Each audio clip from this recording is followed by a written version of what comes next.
Designers and Builders, where design meets construction. We explore groundbreaking trends and talk to the pros reshaping our spaces. For your dream home, workspace, or just great design inspiration, subscribe to Designers and Builders.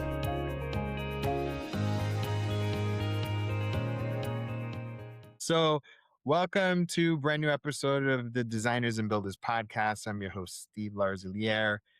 Today's guest is Sarah Allen from Sarah Allen Designs. How you doing, Sarah? Doing good. Hey everyone. Happy to be here. Hey. So, so you described investing in branding, copy, and interviews like all of spring of 2025 so that clients come to you first. Before you had the dream team assembled, most designers I know wait until they're ready to market. What made you decide to flip that sequence? You know, typically those big mindset shifts happen when we're like shoved in a corner, and I was in that exact situation in my company. Honestly, the revenue was there, the profit wasn't large enough to sustain a family. I'm living in California, one of the highest Most cost of living states in the country, and in Napa Valley, mind you. So really my whole life has been interior design. So I was kind of pushed in a corner. I sat down, I reviewed my reports with my financial advisor, and I just felt like the amount of effort, thought, sometimes compromise from my family, the daily ins and outs of my life, and that just felt really hard. Everything felt really hard. And on paper, everything looks really successful, right? But to me internally, it felt hard to run this business. And then I sat there and I just kind of had a moment with my financial advisor. I was like, what am I doing? I'm working so hard. And I don't feel like the teams are cohesive. I feel like I'm just kind of added into them at the last minute. I don't feel like I'm the lead. I don't feel like I'm really in control of how this feels to me or my clients. And then the numbers, like I'm working this much and the numbers are like this much. It just wasn't, I was like, is this worth it? And I think that, us entrepreneurs probably have all at one time asked ourselves this, when we're waking up at 2 a.m. with ideas about whatever, for me, it's space planning. I don't know, for a different entrepreneur, it's probably something else. But so I was really just stuck in a corner, and I thought, I'm a type of person where I don't stay like the victim for too long. I'm like, okay, I'm not going to stay in this situation too long. How can I get on the front? How can I flip this? I think that's what I told. Like, how do I turn this around where if I could plan out a perfect project, what would it feel like? What would it look like? Who would be on my team? What kind of client? What would their needs be? What would they be looking for? What would I be giving them? I really, really spent a lot of time in that kind of deep spiritual part of being an entrepreneur, really connecting with what makes me happy. And then also marrying that with the more like masculine side of a business. Okay, now how do we put this in practice and flip the script? And I realized I wanted to be on the front end. I wanted to be the person that the client can really rely on fully, that they can step away, they can raise their family, they can travel the world launching a new company. A lot of my clients are high net worth individuals. They just they don't have time. Their time is, all of our time is precious, but theirs is full, and they really want me to come in and make it easy. Yeah. So I thought the best way I can make it easy for them is, and promise that through the whole process, not just with me, but through an entire whole house remodel or an entire new build from ground to them sleeping in their beautiful home, is to just map it out and have more control early on. So I started with marketing and intense interviews right at the same time. So I met with a copywriter. They interviewed all my clients to really identify their needs. So all that copy and all that language. And that's important because marketing just sounds so flat, but that's important because when someone reads your website, they are really picturing what you sound like, what it's going to feel like to work with you. And so if someone is at the point where they're reaching out to me, they already feel good with me, the real me, not Mhm. just some persona that's on my website. That's really who they're getting. The Yeah. pictures of me are from now. I'd like to use a picture of me from when I was 20, but it really is Yeah. what you're getting. For sure. And then they really trust that. I had a project in 2025 where they brought me on, and then I ran extensive interviews across GCs. I presented the project to them, asked them what they were excited about the project, make sure they were not just like had time for it and wanted to do it, but does this really make you excited to be on this project? Like, does this design feel like something you're going to enjoy? And we had a lot of good interviews. Some were not, some were easy, like, I just don't think this is the right fit, or even they would tell me that for whatever reason. It's just coming into alignment with the different team members that took several months. And then we did and then I like passed that along to the client. They did their interview, so it was like a recommendation, and then they uh, contracted directly with all these team members, and it was amazing. It was amazing That's to be on the front end of a project. It allowed everybody to have this smooth process. We learned how to communicate with each other, and even since then, we're on project 3 now. It worked wow. so good that just taking that extra time early on in that early phase 1, like, just so intentionally, build the team, it just worked. It benefited the whole next year of the project. And That's awesome. you can see it in the design. You can see it in the final product because all the craftspeople are there, sanding floors, taking a little paintbrushes and staining the floor perfectly because they care. They want to be there. And it's a Yeah, project they're excited about. And it turned out really beautiful. that's awesome. That's cool. Yeah. You said that space was a safe haven for you growing up, and that Yeah. you were creative out of necessity. Most designers that I talked to, they had the resources but struggled to find their voice. How did scarcity actually become your competitive advantage, especially now that you're working with multi-million-dollar homes?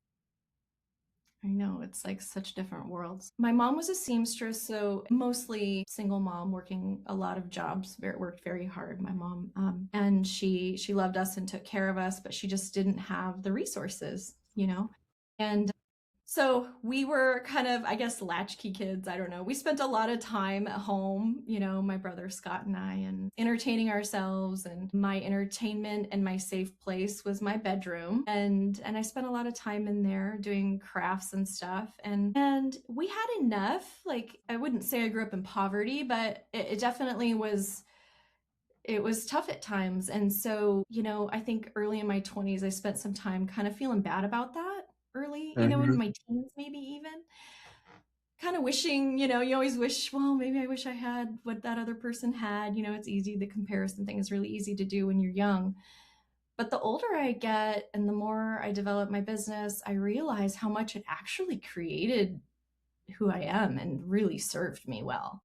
I Mhm. spent a lot of time thinking about how I wanted to feel. I wanted to feel safe. I just wanted to feel good. I would look at the resources I had around me based on this feeling that I wanted to feel.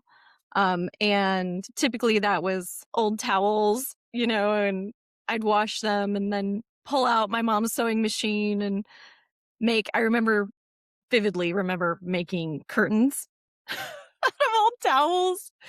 And I just remember feeling so good about it at the time because when you're a kid, you don't know any better. It just felt so Mhm. good.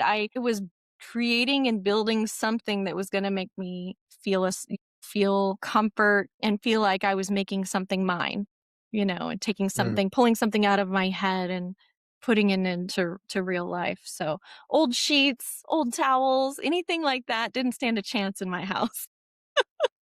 I was there with my little You sewing hit it. machine, you know, creating spaces. So yeah, and as an adult, every couple of years I'll reconnect with a good childhood friend of mine, Trish, and she actually told me as an adult, she's like, "Sarah, I'm not surprised at all that you're an interior designer." I was like, "Really?"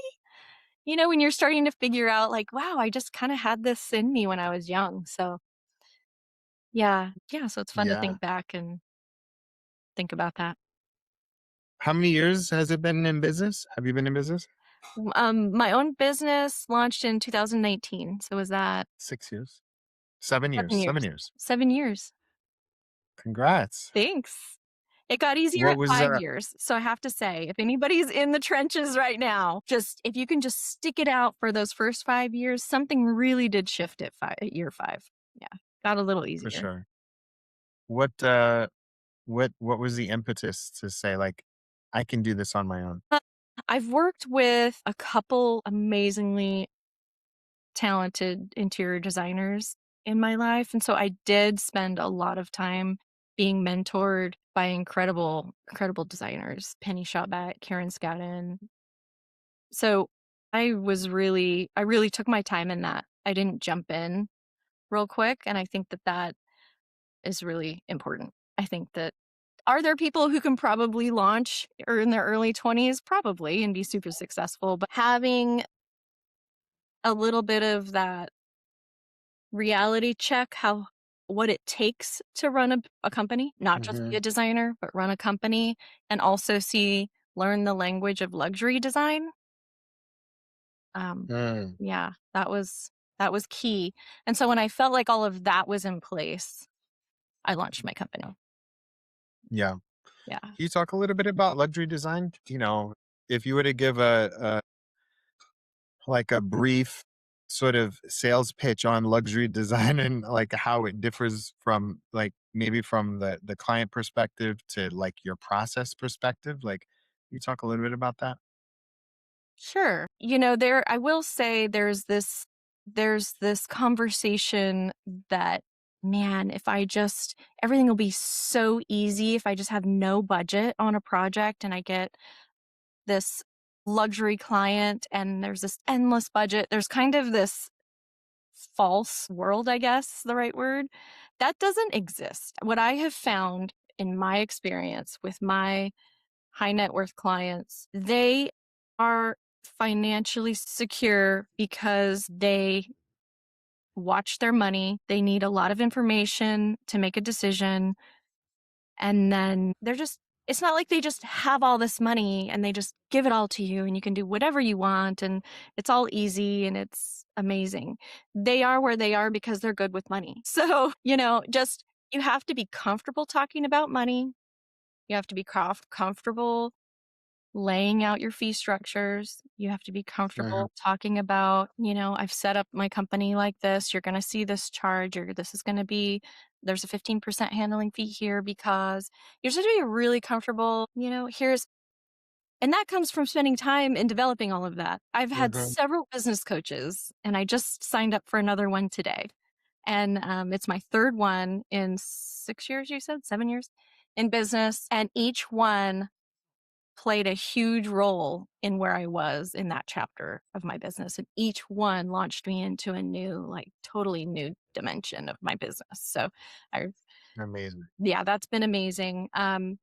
So I think that, and then getting really comfortable with custom design, the luxury market, luxury clients really do feel excited about what I'm excited about. You kind of have to have like exude this excitement about your ideas. And Mhm. and that's what they want. They're like, "Okay." They want their designer to be excited about what they're doing. And Gotcha. then, "Oh my gosh, I have this custom pot rack and here's some inspiration, but I'm going to mold all these into one and we're going to custom build it out of walnut and then we're going to send all the metal off to be patinaed and we're going to use these cool old screws and it's going to be amazing. It's going to be a centerpiece of the kitchen." You got to have like a charisma about your ideas and be Mhm. able to feel excited about them truly and then be able to have that emotion around it. That's why people buy anything, including myself. Yeah. Do you have an emotion around it? And if you're excited about your ideas and you're able to speak at a custom level, that's luxury. Yeah. Yeah. It's and you can't even put a price tag on it because you're literally delivering an experience that somebody wants in the end. Like they want it. And you just help translate that into something that they could never do themselves. And you were that person for them, right? Isn't that a Perfectly. They I just That's the best compliment is when a client yeah. says, "It's like you pulled it out of my brain, but I couldn't even imagine it."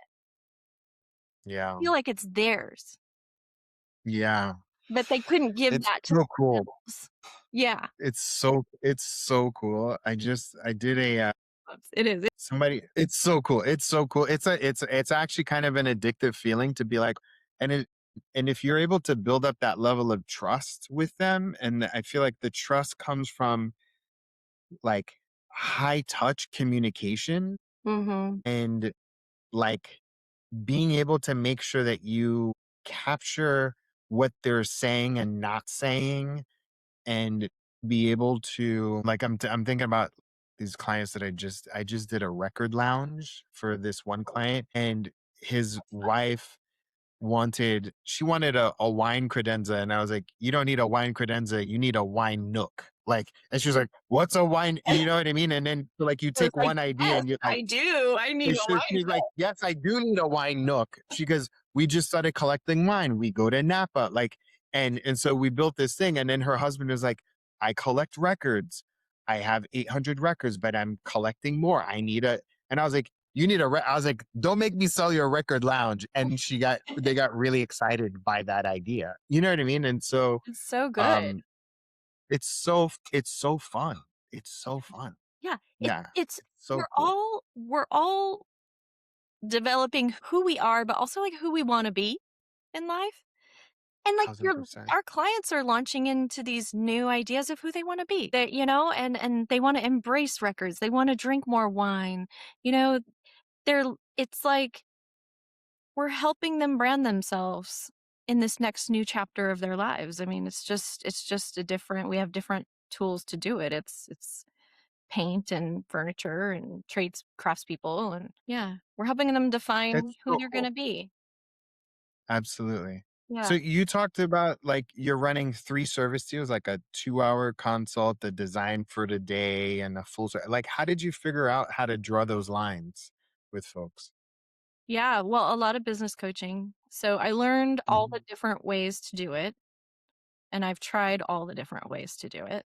So, that came with a lot of trial and error and just I'm going to try this flat fee and I'm going to pitch $100,000 on this project and then I'm going to get it and then I do and then I see how all the numbers align with the amount of time that I put into it and if I need a team, how big is the team going to be particularly for that project? I think I forgot to go took a rabbit trail talking about fees.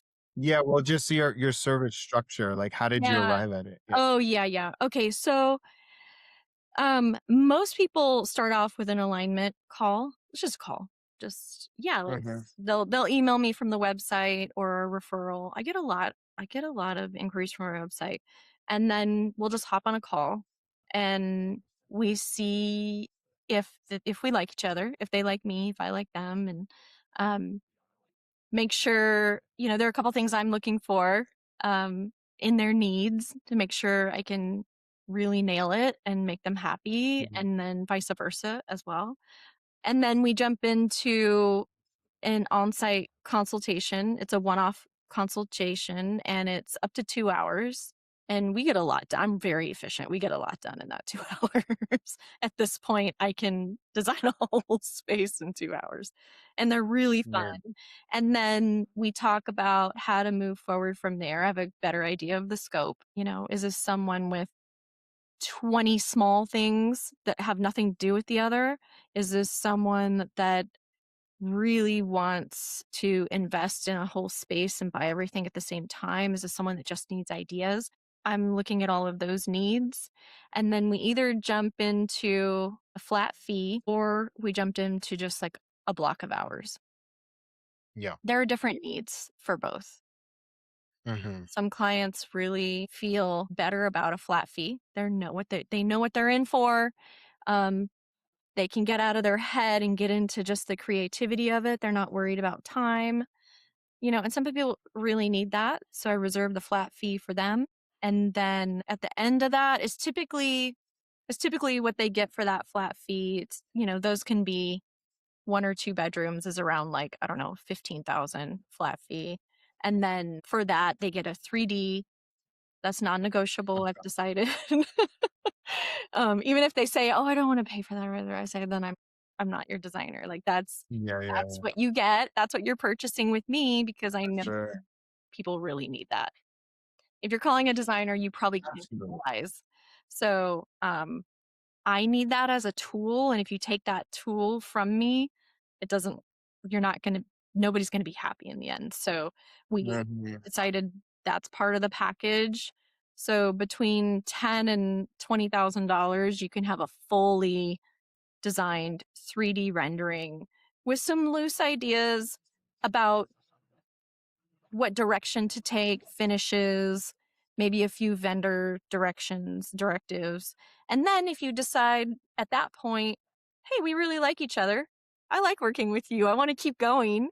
Then Yeah. you make a decision at that point, okay, what does it take to make this a reality? And then we really get into budget and numbers and timelines and And then you wrap up everything to present to a GC and you help with the selection and yeah. But I find people really appreciate that little breather after like they're buying the design, it's a flat fee, Mhm. and then they've got a little breather to make sure everything's aligned, and it always is, and then they say, "Okay, Yeah, let's do it." Very rarely have I ever had anybody just stop right there. But they do in yeah, the beginning. It's a little bit unknown when you're going off of an hour with me. We're still getting yeah, each other. Construction can be stressful. It's a big yeah, investment for some people. So they like that first bite of the concept and then they're always like, "Yes.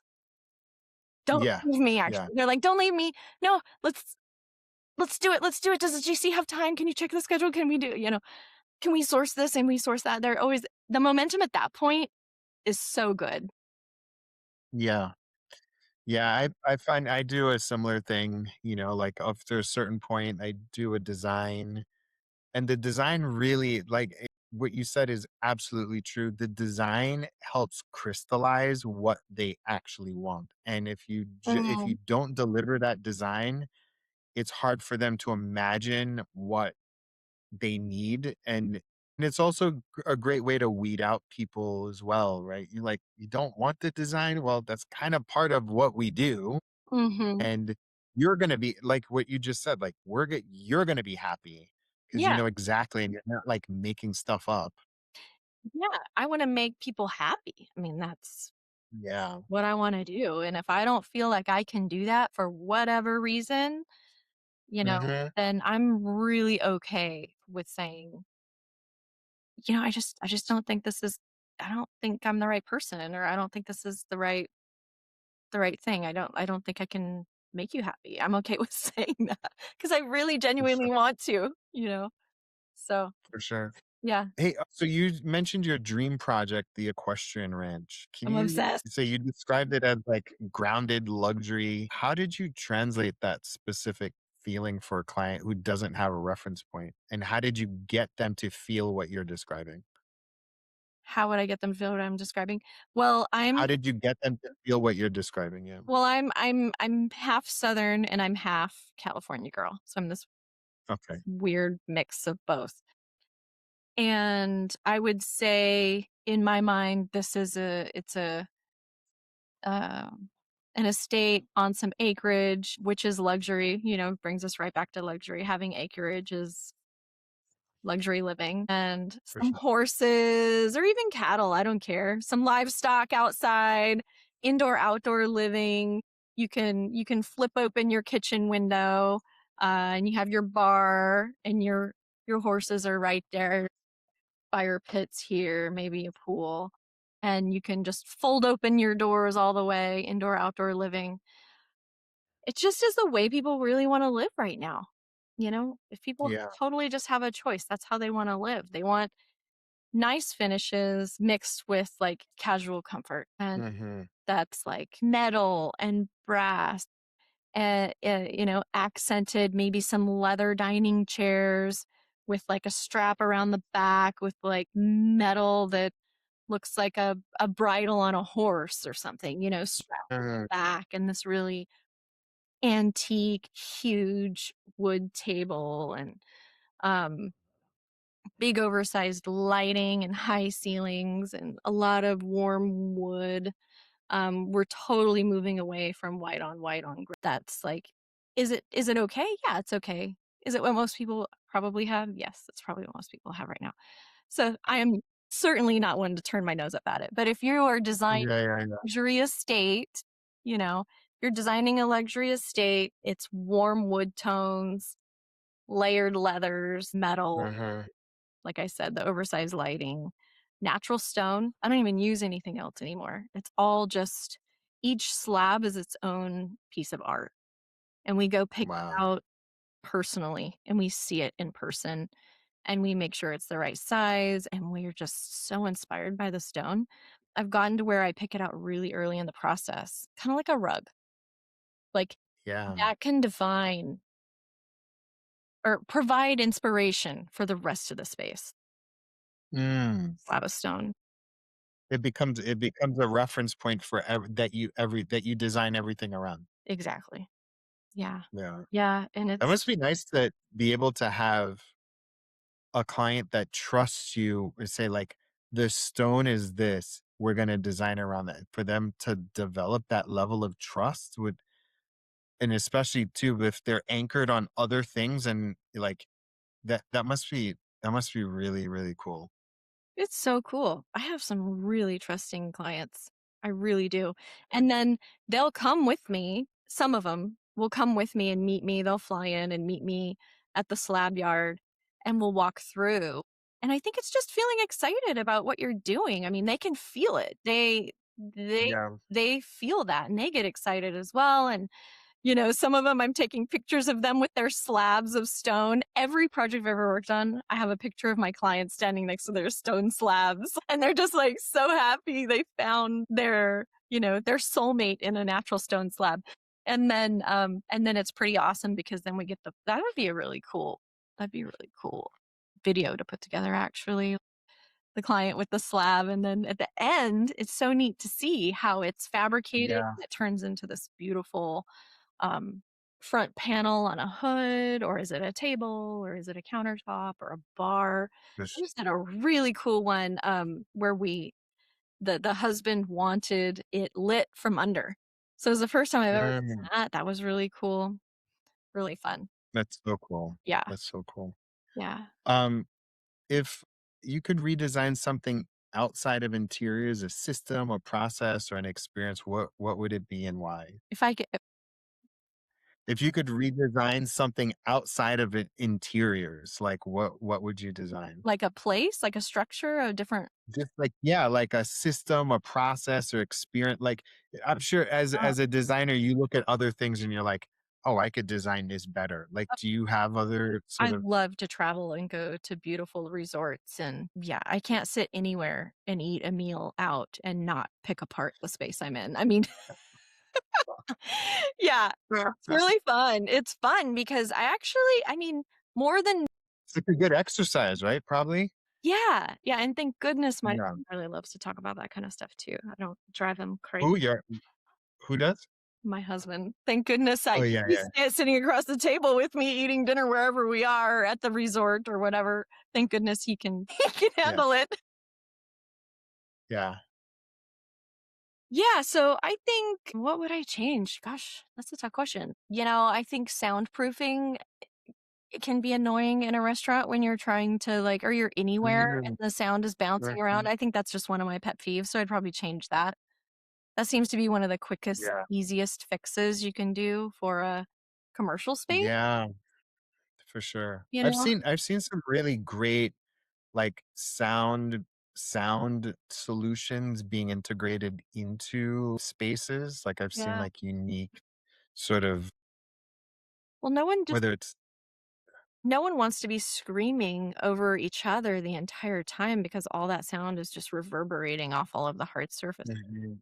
It's Yeah, it's one of my peeves. Like I find myself I won't go to those restaurants because I for want to sure. go and have a conversation with my girls. You know, we want to talk about what cool deal they just closed or like what promotion they're getting or like I don't know. And you're like sitting there and you're trying to like hear them. I'm so sensitive, I guess, to sound. I don't know. And it can be Yeah, overwhelming when you have a full restaurant and it's just like big so loud. hard surfaces and nothing's soft in there, so nothing is Mm, absorbing the sound, and then by the end of it, you have a headache and you're, like, screaming, and it doesn't feel good. So I think that yeah. would be something that I would change. Last question. What is a thing that you wish someone told you 10 years ago that would have changed how you built this business? It's a roller coaster. If you plan for the high highs and the low lows, it'll feel better. It'll feel better Yeah. because in this business, you can get the biggest project you've ever had, and then 6 months later, you have no requests. So, Yeah. if I could go back, I would give myself some advice to prepare for that and just say, Mm, "Expect that. That is part of it. yes. Embrace it. Plan for it the best you can, Mhm. and get your nervous system taken care of so that you're ready for it because it's part." I write that down all the time, like, my intention is to regulate my nervous system, like, that's literally, like, my just regulate the nervous system, Yeah. just Get a chill out. sauna, drink some chamomile tea at night, Yeah, yeah, yeah. Oh my take your god, that's so ashwagandha. great. Yeah, maybe one more question is, where do you see 5 years, where would you like to be? Oh my gosh. I'd love for things to continue to feel easier. I have some exciting things that I'm going to launch this year to help more people align their spaces with who they are and define who they are first and then help show them what that means in their spaces, what Mm, you have based on who you are, what you should not have. And so I have these 5 archetypes and I'm having so much fun building them and the curated heritage. Another one is like the collected traveler. There I have these 5 beautiful types of people, and mhm. um, I'm getting ready to launch all of this probably in the summer. I'm excited. So I want to help more That's people. I want to help more people. Just of course, I want to continue working with my luxury clients. Hopefully, I'll get the estate in Tennessee with horses and be able to do that. But then also at the same time, I want to help people like my friends and my colleagues and people like myself that, mhm, maybe right now we don't have 20 million to invest in a brand new house. for sure. And that's the world I'm really in and I really love it. So no shade on that. But Yeah. I really want to help a lot more people. And so I'm going to launch a space where people can come to and have access to that. Oh, nice. Yeah. That's very cool. That's super cool. All right. How can people follow your work? Get in touch. What's your website, Instagram? Pretty active on Instagram. It's Sarah Allen Design. And yeah, I have a lot of fun on Instagram trying different things. And also sarahallen.design is my website. So check it Great. out. Yeah. Awesome. Well, thank you so much for your time sharing your Also, it's story, really and I nice. look forward to getting it out to our community. Yeah. Thank you so much. I've enjoyed it. All right.